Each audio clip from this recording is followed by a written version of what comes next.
You're probably wondering what's in the case.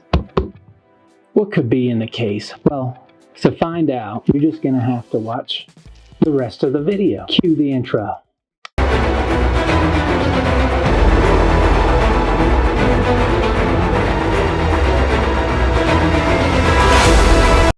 Hey, Brian MacDonald with InsuranceClaimsPractitioner.com. How's it going, all you beautiful practitioners and contractors out there? Now, before we get into it and show you all the tools that I use to inspect damage on a residential property, I'd like to go through and just answer a few questions that I get asked a lot. Now, who am I? What am I doing? Why do I have this YouTube channel? Well, I've been in the insurance restoration industry, from selling roofs to writing Xactimate claims to you name it, anything in that range. I've been doing it. So I'm a YouTuber, I'm a damage consultant, I'm a supplementer, and I own a small business. My channel is designed for you practitioners and contractors out there to do something. If you want to do something, hit that subscribe button and hit that bell if that's something that you're into, if you get value out of my videos. This is free. I want to give back to you for everything that the insurance restoration industry has given me. I want to give back to you to learn and absorb and to become a practitioner just like myself. I love this industry. I wish I was doing this 10, 15 years ago. I love it every day.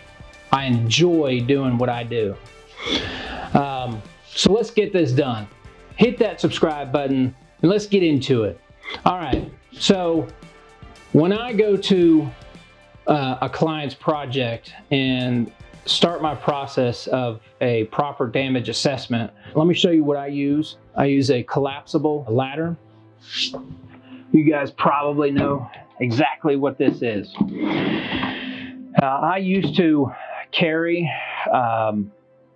for years an 18-foot aluminum all the way up to a 32-foot fiberglass extension ladder, and it just got heavy. I don't want to have to lug all that around all the time. So I did some research, and what I ended up getting was just this collapsible ladder that is pretty easy to use. It's lightweight, it's aluminum, it's not too heavy. I can carry it around in my vehicle, in the back seat, wherever. And all you do, you just extend it out just like this. I'll show you. You start from the top and you go up until you reach anywhere a minimum of 3 feet or roughly thereof above the gutter line. And you want to make sure that each rung, these clips, are secure. So before you get on it, make sure that anything is not loose or all of these are clipped in, because if you do not make sure that these clips are in and you get on, this is what's going to happen. It's just going to drop and scare the dickens out of you, and potentially do more serious damage or harm to yourself. So I implore you to make sure that you be safe out there. If you guys use this type of ladder, more power to you. On other projects to where I can't get on the roof system because this isn't tall enough, I will make arrangements to get a longer extension ladder. But 9 times out of 10, generally, I can get on the roof system with this bad boy here. So, all right, let's put this up. All right, so I've got my ladder set up on the roof system. The next thing I do is to put on my cougar paws.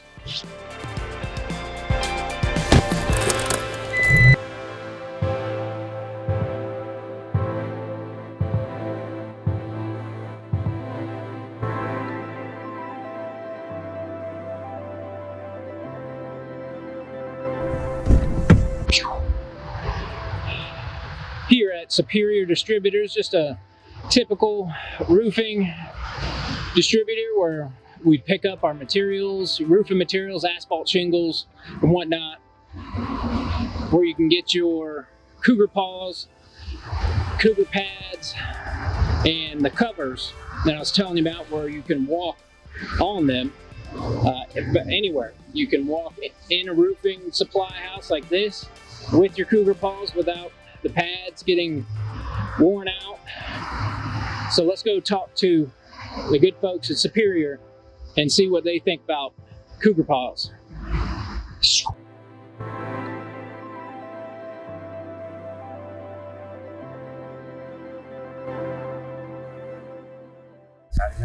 All right, so I heard this is a good place to get cougar paws. Yes, sir. Yes, sir. What type of cougar paws do you guys? So we mainly sell to roofing contractors. So we use the Peak Performance Series here, and we have our replacement pads on bottom. We keep them over behind the counter. Okay. More in the back. But. So you guys can get all your cougar paw needs exactly just like mine.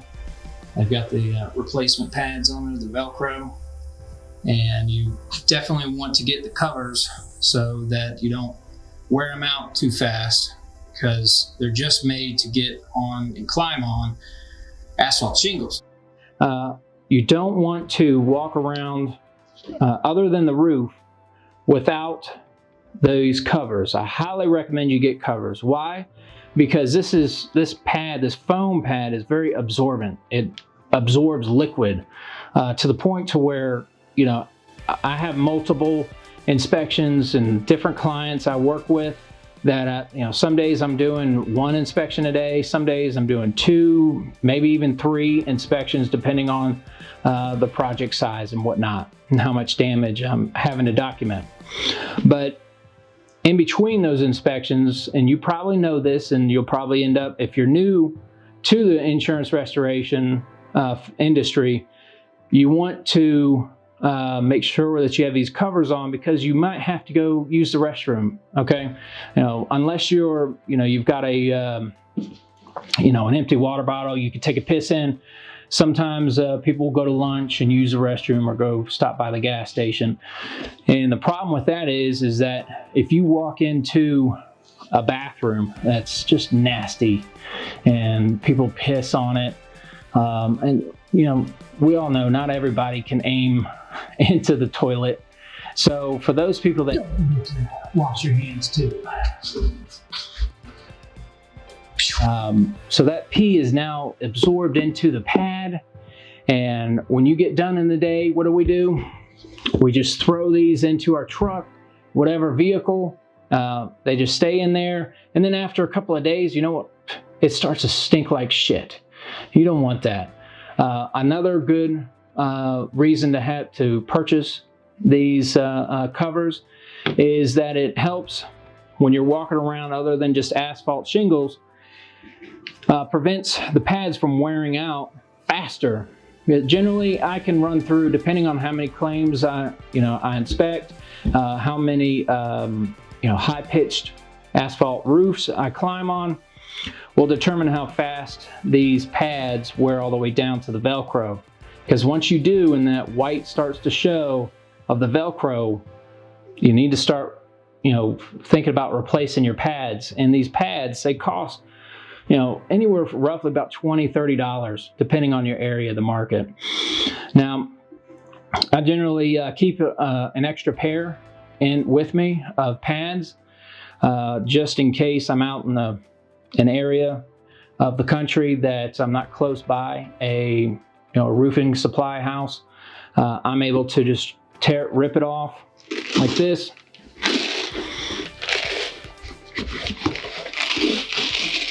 As easy as that right there.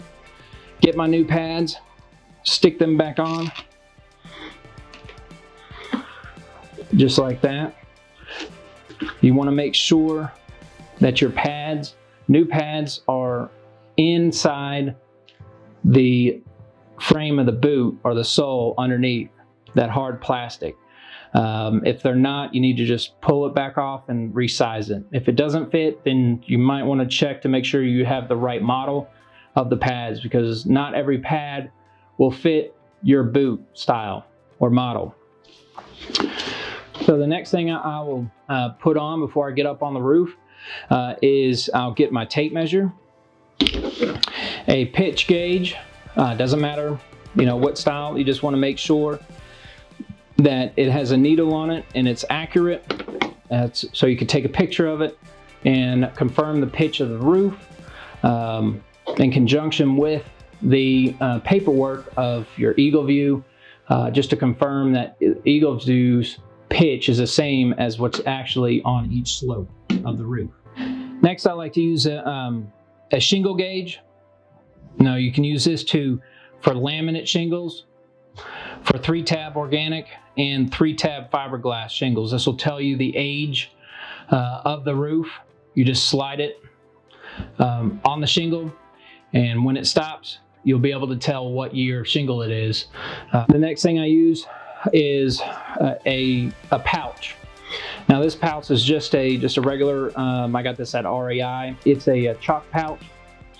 So the climbers put chalk in there for their hands. They're rock climbing. I don't need much. I don't need a big, carpenter tool bag. I'm not carrying all of that stuff. It's just a pain in the ass. So I like to minimize my what I'm carrying on the roof. So I've got chalk here. I use really bright. I love this chalk. If you guys don't have this, I highly recommend that you get it. I'm not a sponsor of it, but this is railroad chalk, yellow and blue. Bright colors, but I recommend that you buy the handle, because it does get messy. It's not like play chalk.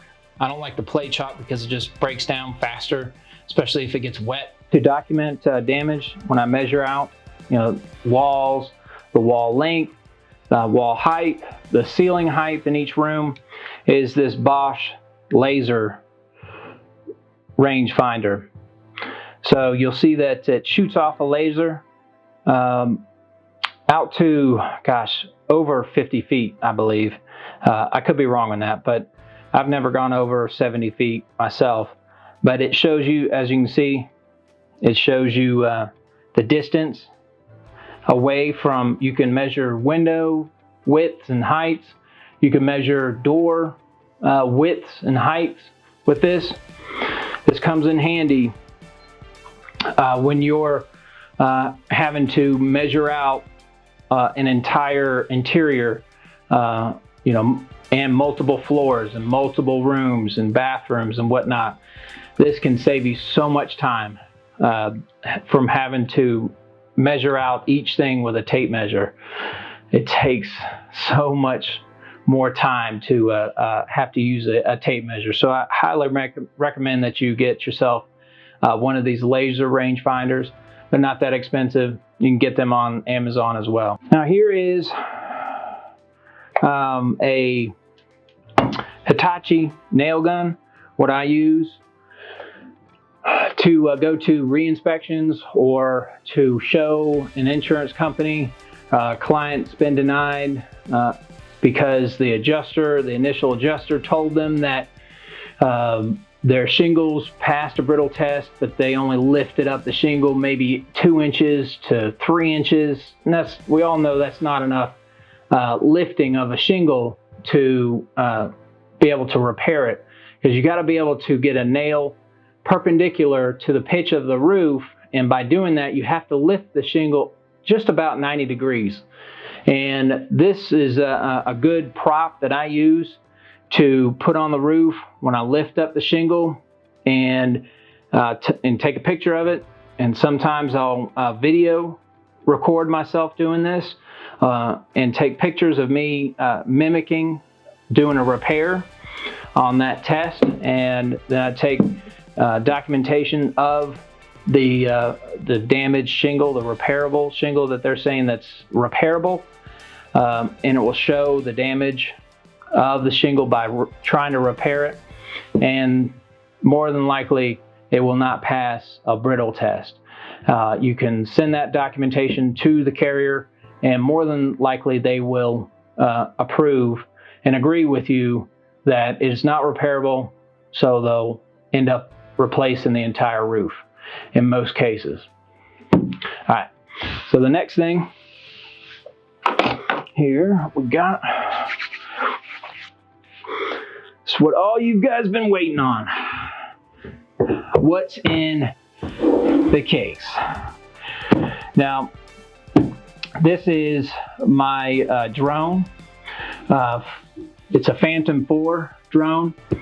I've had this for, gosh, a few years now.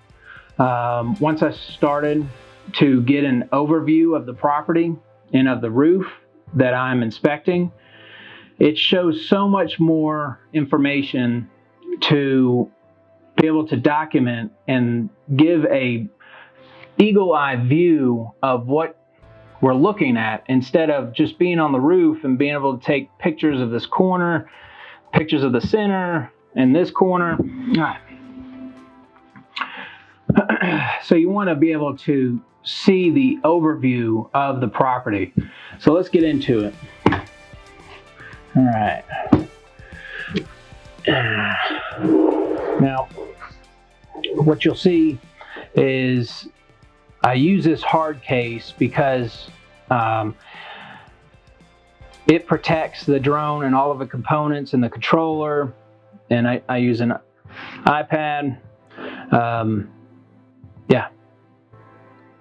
I've got multiple, 4 extra batteries. So you don't want to be on, multiple inspections during that day and run out of batteries, because they only last anywhere from 20 to 30 minutes, depending on the weather and how long you're flying. So in this case also, we'll let the drone keep the blades on, the propellers.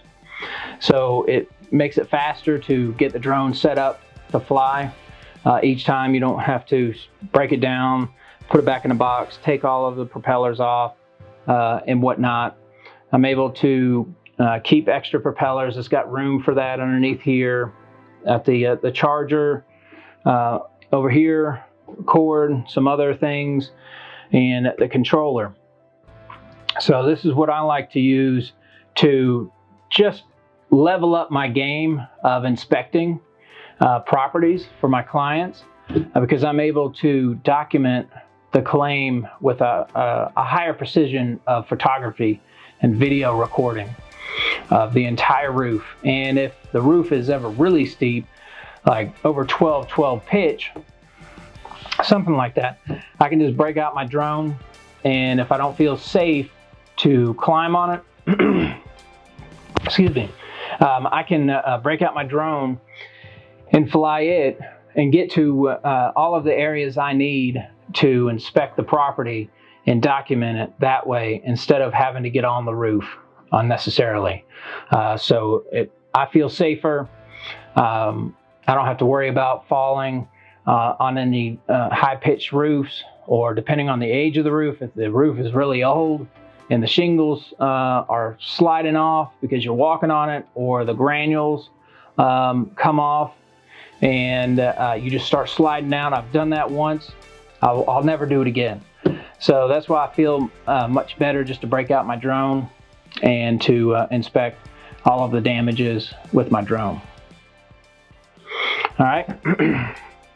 And then lastly, I use my Canon camera, my EOS Rebel T2i, which I'm recording right now, and I'll show you it in just a minute.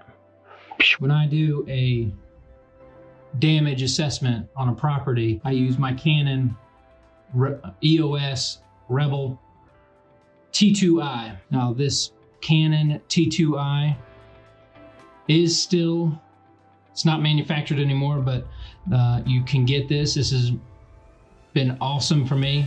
It's not a very expensive camera, DSLR camera. Does not have a flip screen, which I don't need to just document damage. It does have audio recording as well and video recording, so you can record conversations and video recording of your adjuster meetings, any important meetings that you have about your claim, so that you can use it for notes and all kinds of different things. Just to go back, when you go back to your office and what did I say there? You know, what you have a question about what you saw on the job, you can go right back to your recording. You still can get a really inexpensive EOS Rebel T2i on Amazon for $229.94. It comes with the body. This is the body, and just a regular 18 to 55 millimeter EFS lens that has auto stabilizer and autofocus. It's a great combo. Does exactly what a practitioner needs to do. It is a step up from using a cell phone or mobile device. You could capture so much more in a wider angle in your photos. So if you're documenting a claim, that gives you crisp and concise detail of what you're wanting to capture in the photo of the property. So when you present your estimate with documentation and photo documentation of the damages, and you're talking to somebody, a desk adjuster that's probably on the other side of the continent, you're on the East Coast, and you're talking to somebody in a center, a desk adjuster that's in Oregon and California, Colorado, wherever, they've never been to the property. So when you're talking to somebody, you want to have detailed documentation of the claim. I highly recommend that you get a DSLR camera body. You know, it doesn't have to be this Canon T2i. This is just what I use. I've had it for, gosh, I want to say over 10 years now, something like that. It's been great. I use it for, I also use it for all my YouTube channel video filmmaking and tutorials like this. So go out and get yourself one. You will thank me later because you'll level up your game in documentation. Hey, if you guys haven't already seen my video, part 1 video, Understanding Adjusters Estimates, the link will be up here somewhere up here. Go ahead and click on that and check that out. Now, I hope you guys got a lot of value out of this video.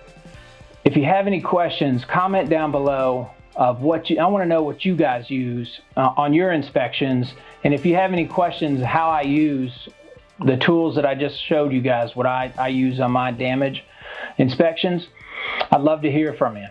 Now I want to say thank you to everybody that is watching this. I greatly appreciate you watching my videos. I hope you get a tremendous amount of value out of this video, and it will help you be a better practitioner in the insurance restoration field. Now, if you like this video, smash that like button and hit that subscribe button. Karate chop it in half to get notified. Make sure that you also hit that bell so that you get notified as soon as I upload new videos, because you don't want to miss it. I'm going to have multiple videos on my perfected insurance claims process that you're going to love.